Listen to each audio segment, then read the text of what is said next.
Hey guys, so today I'm going to be going through my TBR books and picking out some books that I predict will be my favorites. I've seen this type of video going around where people predict books that they think they will end up rating 5 stars. And I've always had this problem in the past where if I find a book that I think I'm going to love, for some reason, I just avoid it forever. Like, I don't want to pick it up. I don't know if it's pressure or I don't know what it is. I probably need to talk it out with my therapist, but if I think I'm really gonna love something, I just want to stay as far away from it as I possibly can. So this year I've been making a bigger effort to not do that and actually read the books I think I'm gonna love.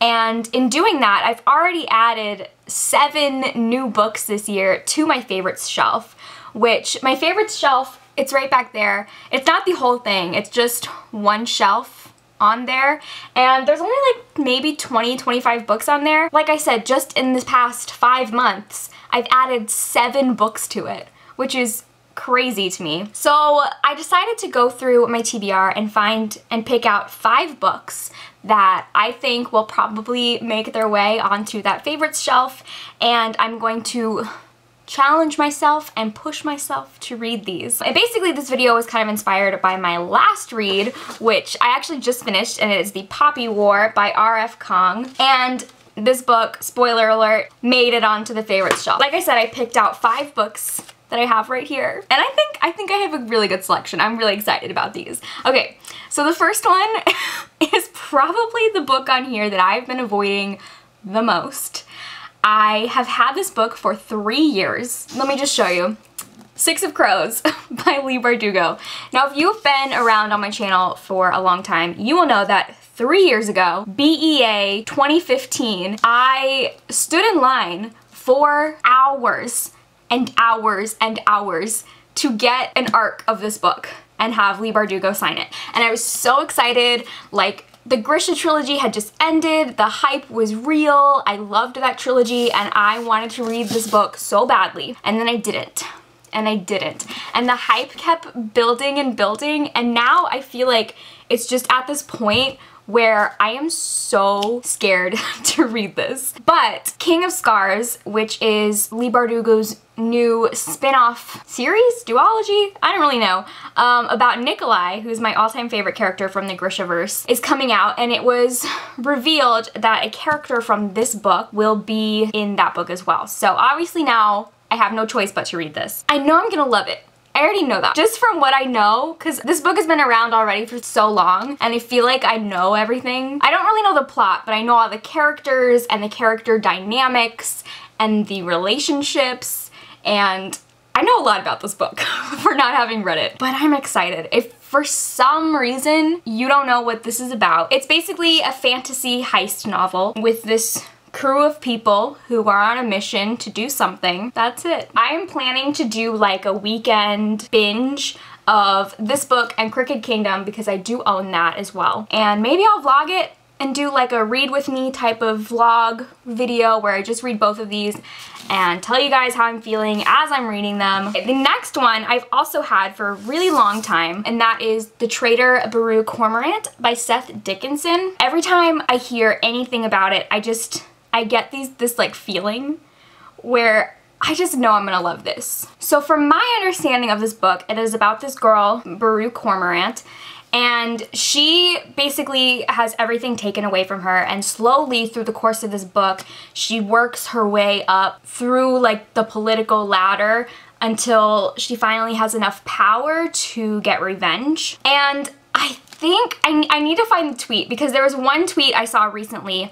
I'm pretty sure Thomas from SFF180 is the one who tweeted it, and he said something about how this book is basically where you're following a main character the whole time, and then at the end you find out they become the villain, or something like that. You realize it's like a villain story. I really, really feel like I'm gonna love this. Pretty much any book about a girl who has like everything taken from her and then slowly she has to get revenge. I've said this a million times, but Sansa Stark is my all-time favorite character from anything, and that was kind of her story in Game of Thrones, that she kind of had to play this like waiting game to get revenge. Any story like that just reminds me of her, and I just know I'm gonna love. So the next one is one that, again, I don't know too much about the plot, but what I do know, I know I'm gonna love. So that is The Stars Are Legion by Kameron Hurley. This is a sci-fi book that Kameron Hurley kind of alternatively named Lesbians in Space, which really excites me. From what I know about Kameron Hurley, I just think I would love any of her books, but this one is the one that kind of grabs me the most.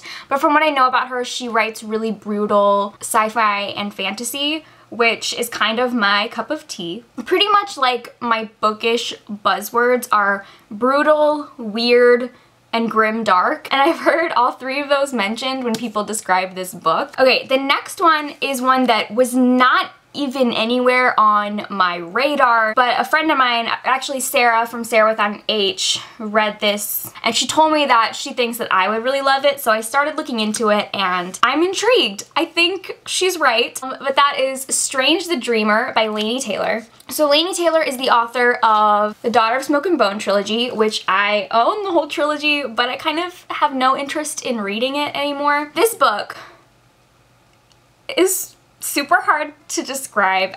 I've read the synopsis like a million times and I still have no idea what it's really about. I just get this feeling from this book that I'm gonna love it. I can't explain why. Just the way that I've heard it described, that the writing is really beautiful and that it's kind of complex. The shadow of the past is as real as the ghosts who haunt the citadel of murdered gods. Fall into a mythical world of dread and wonder, moths and nightmares, love and carnage. Welcome to Weep.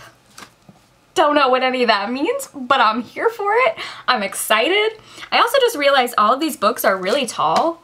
They're all tall books, which I'm actually not a fan of tall books. The last one is one that I've mentioned on my channel many times. I feel like I've said in at least 3 videos that I'm currently reading this book, but I keep putting it down because I know I'm gonna love it and it just stresses me out. And that is The City of Brass. This is about a girl who is a con artist, and one day while she's conning someone into thinking she's summoning a djinn? I've heard it pronounced both ways. We're gonna go with djinn. So she's conning someone into thinking that she's summoning this djinn, and she somehow accidentally, for real, summons a djinn, and she discovers that there's this secret hidden world called the City of Brass, and that there's djinn and magic and all that jazz. I know without a doubt I'm gonna love this, and unless for some reason the rest of the book is garbage, it just stresses me out, okay? This is something that I'm really trying to confront, and I feel like if I make a video about it, I'll be able to do better. I don't know what it is. Let me know if this happens to you guys too, and I'm just like not totally alone in this. But my goal is to read these 5 books, and maybe I'll do one a month, because I definitely can't read them all back to back. That's too much anxiety for me. I can't handle that. But definitely by the end of the year, I want to have these read, and hopefully they can join all my other faves on my favorite shelf. Let me know if you've read any of these and which ones you think I should start with. Thank you guys for watching, and I will see you in my next video. Bye!